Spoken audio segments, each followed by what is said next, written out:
بسم اللہ الرحمن الرحیم۔ ایک شیر بوڑھاپے کی وجہ سے کمزور ہو گیا، چلنے پھرنے سے معذور ہو گیا۔ بھوک سے جب برا حال ہوا تو کسی لومڑی سے مشورہ کیا۔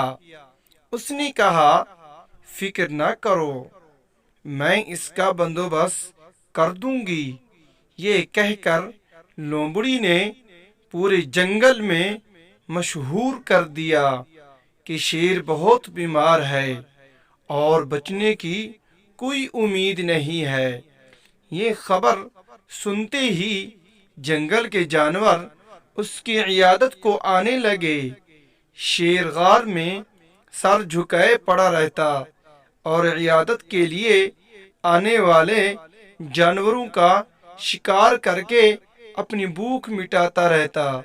ایک دن لومڑی شیر کا حال احوال پوچھنے کے لیے آئی اور غار کے دہانے پر کھڑی ہو گئی۔ اتفاقاً اس دن کوئی جانور نہ آیا تھا، جس کی وجہ سے شیر بھوکا تھا۔ اس نے لومڑی سے کہا باہر کیوں کھڑی ہو، اندر آؤ اور مجھے جنگل کا حال احوال سناؤ۔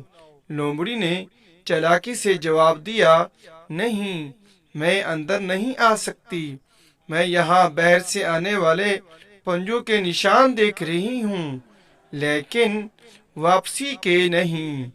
حاصل کلام: انجام پر ہمیشہ نظر رکھنے والے ہر قسم کے نقصان سے محفوظ رہتی ہیں۔ اگر یہ ہماری ویڈیو اچھی لگے اس کو لائک، چینل کو سبسکرائب، ساتھ دیے گئے بیل آئیکن کے بٹن کو ضرور کلک کریں۔